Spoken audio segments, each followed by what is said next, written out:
నమస్కారం.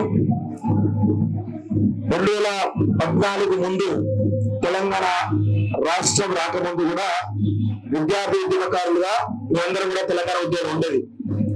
ఆ రోజు ఉద్యమానికి నాయకత్వం వహిస్తున్నటువంటి గోవర్ధన్ గారు, సిపిఐఎంఎల్ న్యూ డెమోక్రసీ సంబంధించినటువంటి కార్యదర్శి గోవర్ధన్ గారు, అదేవిధంగా సందేక్ గారు, వీరు అప్పుడు ఆ రోజు తెలంగాణ రాష్ట్రం వస్తే ఇక్కడ పేద ప్రజల బతుకులు మారుతాయని చెప్పేసి మేము విద్యార్థి నాయకులుగా ఉద్యమాలు ఉంటుండే వాళ్ళ స్పీచ్లు విని మేము ఇన్స్పైర్ అవుతుండే.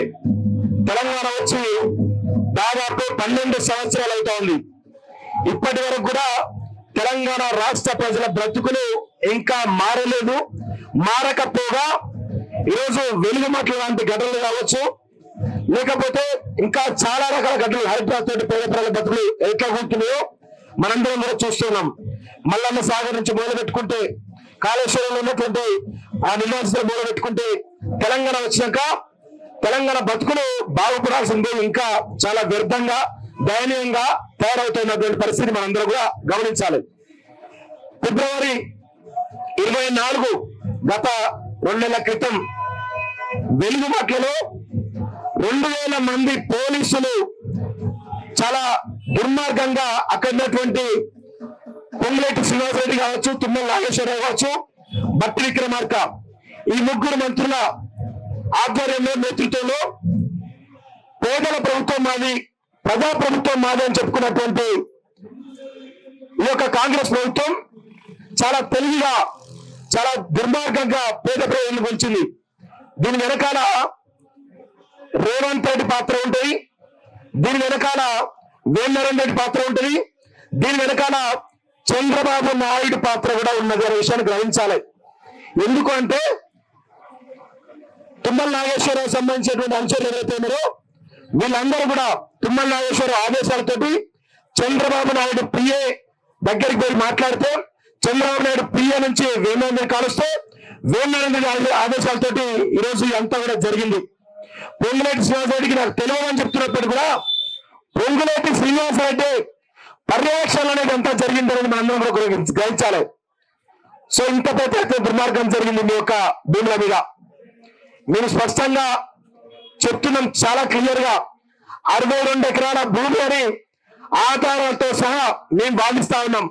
ఈ 62 ఎకరాలలో 31 ఎకరాలు తుమ్మల నాగేశ్వరరావు సంబంధించిన అనుచరుల మీద ఉన్నది, తుమ్మల నాగేశ్వరరావు అనుచరుల బంధువుల మీద ఉన్నాయి, పొంగులేటి శ్రీనివాసరెడ్డి అనుచరుల బంధువుల మీద ఉన్నాయి, బట్టి విక్రమార్క అనుచరుల బంధువుల మీద ఉన్నాయి భూములు అని చెప్పేసి భూభారతిలో ఉన్నటువంటి ల్యాండ్ రికార్డ్స్ ప్రకారం మీరు స్పష్టంగా ఆధారాలతో ముందు పెడితే, స్థానికంగా ఉన్న మంత్రులు కావచ్చు, కలెక్టర్ కూడా 31 ఎకరాలే అని వాదించడమే కాకుండా ఎవరైతే వెలుగుమట్ల బాధితుల కోసం కొంతమంది పోరాడుతున్నారో వాళ్ళని దగ్గర తీసుకొని వాళ్ళతో కూడా 31 ఎకరాలు అయిపోయింది అని చెప్పేసి వాదించే ప్రయత్నం చేస్తా ఉన్నారు.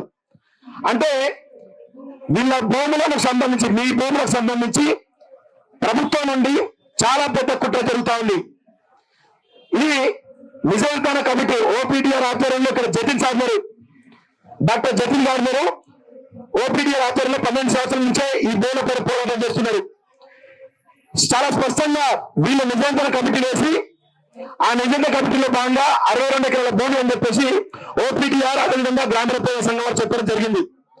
ఇదే నిజంగా కమిటీలో కొంతమంది పెద్దలు మళ్ళీ ఇప్పుడు మాట మార్చుతున్నారు. ఎందుకు మరి ఎక్కడ పోయినా తెలియదు, ఎవరు నిజంగా కమిటీలో పోయినా తెలియదు, కానీ 31 ఎకరాల 62 ఎకరాల విచారణ చేయాలి, భూదాన్ బోర్డు చైర్మన్ రాజేందర్ రెడ్డి గారు తప్పు చేస్తే వారిపైన క్రిమినల్ చర్యలు తీసుకోవాలని చెప్పేసి చెప్పడం జరిగింది. నేను అదే మాట్లాడుతున్నాను. మీరు ఓపీడీఆర్ సంబంధించిన నిజంగా కమిటీలో 62 ఎకరాలు చెప్పారు, వేరే నిజంగా కమిటీలో 31 ఎకరాలు 62 ఎకరాల కన్ఫ్యూజన్ ఎందుకు పోయారు అని చెప్పేసి అడిగితే మా మీద క్రిమినల్ కేసు పెడతాం, సివిల్ కేసు పెడతామని చెప్పేసి అంటున్నారు. పెట్టుకోండి, తప్పేం లేదు, మీరు అనుకునే పెట్టుకోండి. మా దగ్గర ఆధారాలతో సహా మేము మాట్లాడుతున్నాం కదా. మీరు భూదాన్ బోర్డు చైర్మన్ రాజేందర్ రెడ్డి గారి పైన చర్యలు తీసుకోవాలని చెప్పేసి ఎందుకుంటున్నారు? సమస్య ఏంటి? వెలుగుమట్ల సంబంధించిన సమస్య, దీని గురించి మాట్లాడదాం. దీని అయిపోయిన తర్వాత దాని గురించి మాట్లాడదాం. చాలా దుర్మార్గంగా జరుగుతా ఉంది. దీని వెనకాల వెలుగుమట్ల వెనకాల చాలా పెద్ద ఎత్తున కుట్ర జరుగుతా ఉంది. మొత్తం అధికార యంత్రాంగం మంత్రులందరూ కూడా ఎవరైతే దీని గురించి మాట్లాడుతున్నారో వాళ్ళు లొంగ తీసుకోవడానికి చాలా పెద్ద ఎత్తున ప్రయత్నాలు చేస్తా ఉన్నారు. 100% మేమందరం కూడా ఓపీటీఆర్ జతిన్ సార్ తో పాటు గ్రామీణ ప్రదేశంతో పాటు మేమందరం కూడా వెళ్తున్నారు. అగన్నా మేమందరం కూడా ఖచ్చితంగా మీ పక్షాన మీకు ఏవైతే పట్టాలు ఇచ్చే వరకు 100 గజాలలో పట్టాలు ఇచ్చి ఇల్లు నిర్మించి మీకు నష్టపరిహారం చెల్లించే వరకు కూడా మీ పక్షాన నుండి ఆఖరి వరకు కూడా కొట్లాడతామని చెప్పేసి కూడా స్పష్టంగా హామీ ఇస్తున్నాం. అదేవిధంగా ఇంత పెద్ద ఎత్తున వెలుగుమట్ల సమస్య కొంచెం దేశంలో దేశాన్నంతా గమనించింది. ఈ క్రమంలో ప్రభుత్వం పెద్ద ఎత్తున దేశవ్యాప్తంగా డ్యామేజ్ అవుతుంది కాబట్టి 311 మందికి 75 గజాల చొప్పున ఇస్తామని హామీ ఇవ్వడం జరిగింది. కొంతమందికి ముందు రోజు పచ్చకల టోకెల్ ఇచ్చారు. అమ్మ మీరు రేపు 2 మంత్రులు వచ్చి టోకెల్ ఇస్తా చెప్పి చెప్పడం జరిగింది. అట్లా చాలా మంది బాధితులకు టోకెల్ ఇచ్చి కూడా భూమి ఇవ్వలేదు. తర్వాత ఏందా అని చెప్పేసి ఆరాధిస్తే ఆ 311 మంది పట్టాలలో కొంతమంది అధికారులకు సంబంధించిన అంచనాలు కావచ్చు, లేకపోతే మంత్రులకు సంబంధించిన అంచనాలందరూ కూడా దాదాపు 100 నుంచి 150 మందికి పైగా వాళ్ళందరూ కూడా అనాథులకు, అక్కడ వెలుగుమట్లో లేని వాళ్ళకు, వెలుగుమట్లో ఇల్లు కూల్చని వాళ్ళకు కూడా దాదాపు 150 మందికి ఇచ్చినట్టుగా మా దగ్గర సమాచారం వస్తా ఉంది. దీని గురించి ఆలోచిస్తే ఆల్రెడీ ఆ యొక్క 7 ఎకరాలు 8 ఎకరాలు కేటాయించారు కదా, ఆ భూమిని హోల్డ్ లో పెట్టమని చెప్పేసి అధికారులకు ఆర్డర్ వచ్చిందట.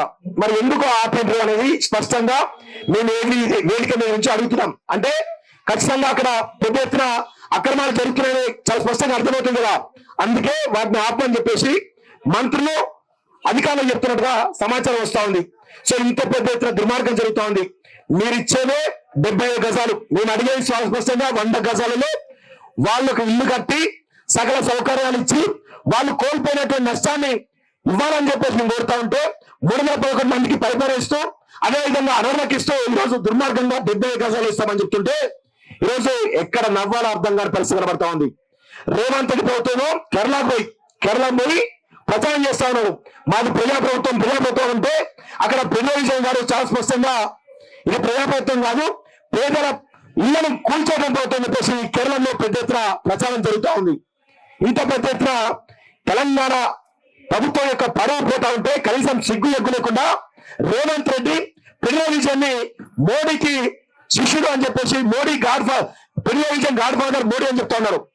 మరి పినరాయి విజయన్ గాడ్ ఫాదర్ మోడీ అయితే రేవంత్ రెడ్డి ఏమవుతాడు?